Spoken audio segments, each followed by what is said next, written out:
Doctor Rajiv Gupta sir, जिस तरीके से ये पूरा घटनाक्रम हुआ और जिस तरीके से बार बार और लगातार ये दिखाया गया पूरे मेन स्ट्रीम मीडिया में कि जेडीयू में दरार आ गई है, जेडीयू टूट सकती है, लल्लन सिंह जो है वो जेडीयू छोड़ करके भारतीय जनता पार्टी के साथ चले जा सकते हैं और इस तरीके की चीजें।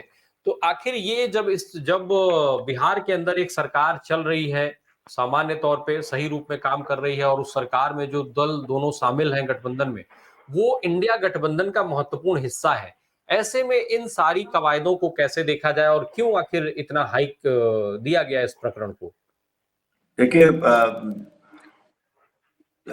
अभी कुछ दिन पहले, 2 या 3 दिन पहले की बात है, वैसे हालांकि चर्चा तो ये बहुत पहले से चल रही थी। भाजपा ने एक नारा दिया है, अब की बार 400 के पार। और इस नारे को किस तरह से कॉन्क्रीट शेप दी जाए, उसको कैसे धरातल पे लाया जाए, इसकी जिम्मेदारी का एक हिस्सा मेन स्ट्रीम मीडिया भी बन गया है। क्योंकि मेन स्ट्रीम मीडिया कोई अवसर नहीं छोड़ रहा है इस तरह से कि बीजेपी को धर्म के माध्यम से, बीजेपी को आर्थिक मजबूती के माध्यम से, बीजेपी को राजनीतिक निष्ठाओं के माध्यम से इतना अधिक मजबूत दिखा दिया जाए कि वो 400 के पार जाने का रास्ता उनका साफ हो जाए। अगर बिहार में ये आरजेडी और जेडीयू की सरकार को गिरा पाने में सफल हो जाते हैं तो ये 400 के जो आंकड़ा है उस 400 के आंकड़े के नजदीक पहुंच सकते हैं आज के दौर में। इस चीज को ध्यान में रखते हुए इन्होंने मेन स्ट्रीम मीडिया को कहीं ना कहीं ये जिम्मेदारी दी है कि आप इस तरह के फॉल्स नरेटिव्स को डेवलप करें। ये कोई मेन स्ट्रीम मीडिया की नई बात नहीं है। वो जिस तरह से आजकल नरेटिव्स डेवलप करने में लगा है, वह नरेटिव्स हम सब लोगों की समझ में आ रहे हैं।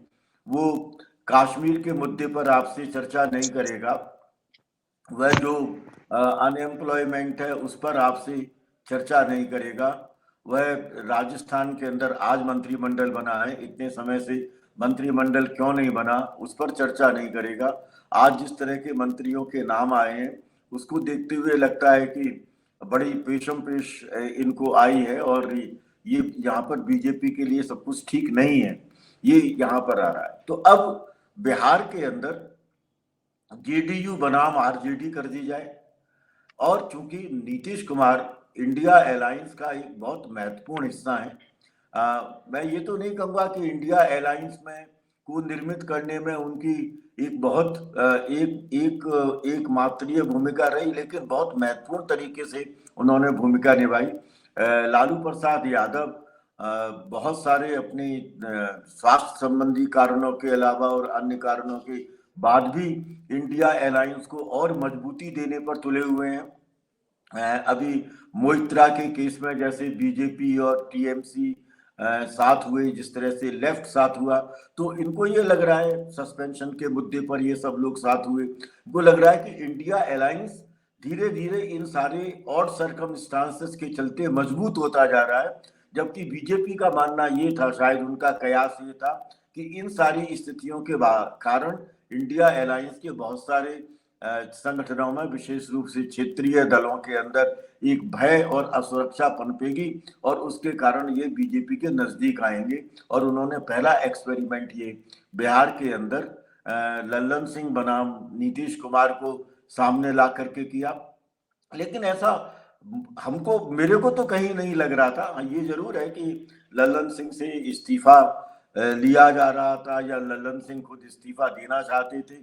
शायद मुझे लगता है कि लल्लन सिंह इसलिए इस्तीफा की देने के इच्छुक थे या उनसे इस्तीफे की चाहत इसलिए थी क्योंकि नीतीश कुमार अगर जेडीयू के अध्यक्ष बन जाते हैं तो बिहार का पॉलिटिकल मानचित्र बहुत ज्यादा बदल जाता है। क्योंकि बहुत सारी विषम परिस्थितियों के बावजूद नीतीश कुमार की बिहार के अंदर एक्सेप्टेंस है, नीतीश कुमार की अपनी एक इमेज है, और अगर उस इमेज के साथ वह अपनी पॉलिटिकल पार्टी के प्रेसिडेंट भी बनते हैं और मुख्यमंत्री के रूप में भी भूमिका निभाते हैं और आरजेडी मजबूती से साथ देती है, तो बिहार में लोकसभा का चुनाव बीजेपी के लिए उस तरह का नहीं होगा जितना कि वो ये मान करके चल रहे थे।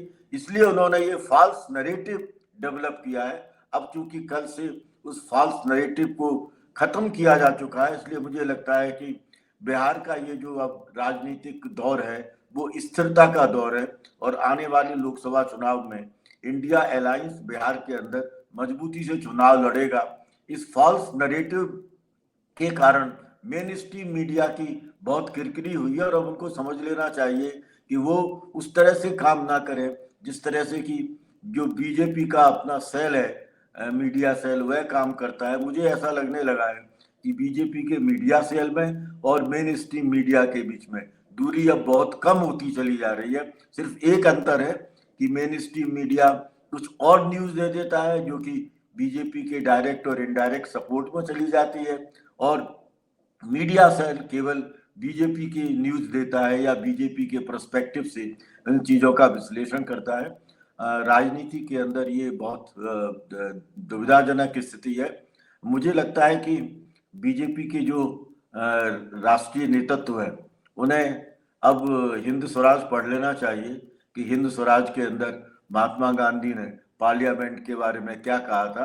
अब मुझे लगता है कि वो जो पार्लियामेंट के बारे में गांधी की ओपिनियन थी वो बीजेपी कहीं ना कहीं साबित कर रही है। राजीव गुप्ता सर, जिस तरीके से अभी बात हो रही है, सभी पार्टियों में अध्यक्ष बदले जाते हैं, भारतीय जनता पार्टी में भी अध्यक्ष बदले गए भाई। पहले कोई और अध्यक्ष था, फिर कोई और हुआ, फिर अमित शाह साहब थे तो उनको हटा करके जेपी नड्डा साहब को बनाया गया। तो अध्यक्ष तो बदलते रहते हैं, तो अध्यक्ष का इस्तीफा होना और अध्यक्ष बदला जाना आखिर इस प्रकरण को इतना बड़ा मुद्दा क्यों बनाया गया? क्या एक तरफ जो हम न्याय यात्रा की बात कर रहे हैं, एक तरफ राहुल गांधी की न्याय यात्रा का अनाउंसमेंट होता है, दूसरी तरफ ये सारी चीजें और तेजी से बढ़ती जाती हैं।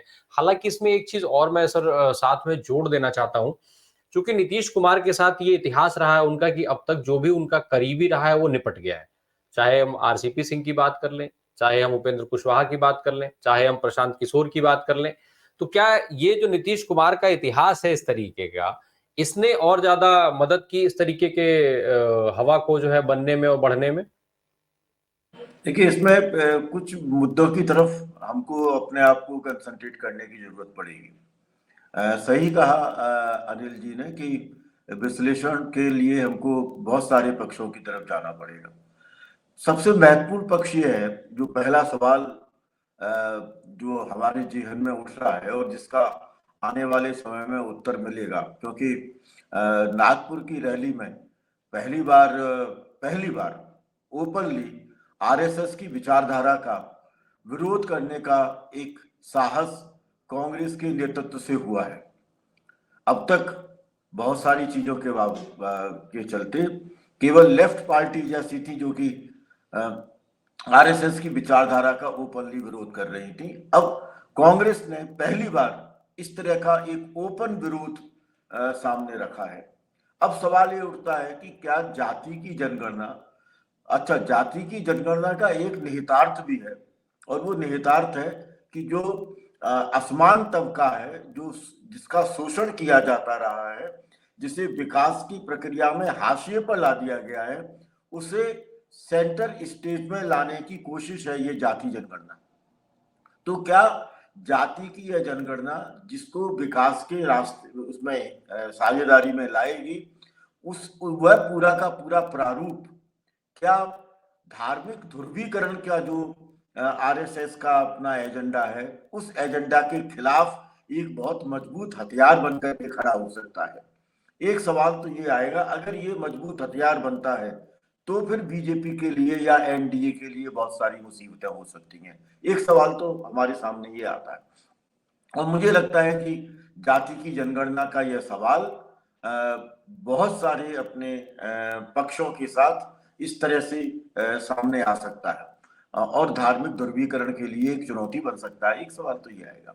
ये बात सही है कि नीतीश कुमार ने अपने आसपास के लोगों के साथ कभी उस तरह के संबंध उनके रहे, बहुत घनिष्ठ रहे, फिर तनावपूर्ण हो गए, लेकिन राजनीति के अंदर ये सारी चीजें चलती हैं। जब एक व्यक्ति को लगता है ना कि वो अपने आप में मजबूती दिखा रहा है और वो राजनीतिक दल उसके अंदर वह अपनी एक बहुत महत्वपूर्ण पोजीशन पर आ चुका है, तो फिर दूसरे जो राष्ट्र नेतृत्व के साथी हैं वो शायद उस कद को पाने की कोशिश करते हैं, और उस कद को पाने की कोशिश में कई बार इस तरह के तनाव उत्पन्न हो जाते हैं। मुझे राजनीतिक दल के अंदर और ऐसे राजनीतिक दलों में ये देखा जाना चाहिए, क्योंकि बहुत सारी चीजों के बावजूद रामप्रकाश जी, एक चीज आप मानेंगे कि इन राजनीतिक दलों में जो इनके अध्यक्ष हैं, उनके चुनाव में जो लोकतांत्रिक प्रणाली है, वो लोकतांत्रिक प्रणाली पूरी तरह से इस्तेमाल नहीं होती है। और जब लोकतांत्रिक प्रणाली इस्तेमाल नहीं होती है तो इस तरह के जो स्ट्रक्चरल टेंशन्स हैं नेतृत्व को लेकर के, वो सामने जरूर आते हैं। ये एक दूसरा पक्ष है। तीसरा सवाल ये है कि जो नागपुर से जो न्याय यात्रा अब चलेगी मणिपुर से, वह यात्रा अपने आप में एक बहुत मजबूत राजनीतिक स्टेप है कांग्रेस का। और अगर कांग्रेस अपने इस स्टेप में जिन जिन राज्यों से गुजर करके इंडिया अलायंस के जो पार्टीज हैं, उन पार्टीज के लोगों को भी अगर इनवाइट करती है, और वो इनवाइट इक्वलिटी के धरातल पर होना चाहिए, तब मुझे लगता है कि यह इंडिया अलायंस की यात्रा जो कि कांग्रेस शुरू कर रही है, कांग्रेस चूंकि सेंट्रल लीडरशिप में है इसलिए वो आगे आए, पर इंडिया अलायंस का इसमें शामिल होना, ये एक नए तरह के नैरेटिव की रचना कर सकता है। और आने वाला जो राजनीतिक दौर है, वह राजनीतिक दौर काफी कुछ हमारे लिए एक नई संदेश की तरफ जा सकता है। एक आखिरी पॉइंट और मैं इसमें कहना चाहूंगा, बिहार की राजनीति के अंदर लालू प्रसाद यादव और नीतीश कुमार, इन दोनों का अपना एक बड़ा व्यापक जनाधार है। और मुझे लगता है कि नीतीश कुमार जब जेडीयू के अध्यक्ष बनते हैं, तो अध्यक्ष बनने के बाद में वो जब लालू प्रसाद यादव से बात करेंगे, तो दो जनाधार वाले नेता जब बात करेंगे, और दोनों के ही जेहन में अगर एनडीए को हराने का जो फलसफा है इंडिया अलायंस का, वो अगर मजबूती के साथ खड़ा हुआ है, तो इन दोनों का अपना एक बातचीत का दौर, और उसके आधार पर सीट्स के सवाल और उनके मुद्दों को लेकर के इंडिया अलायंस के विभिन्न समूहों के साथ, राजनीतिक दलों के साथ और उन नेताओं के साथ इनकी अपनी बातचीत, ये एक ऐसा फ्रेम डेवलप करेगी जिस फ्रेम के अंदर क्लैरिटी होगी। मुझे लगता है कि एम्बिग्यूटी के सवाल इसमें खत्म हो जाएंगे। इस दृष्टि से भी नीतीश कुमार की वहां अध्यक्ष बनने की प्रणाली को देखे जाने की जरूरत है।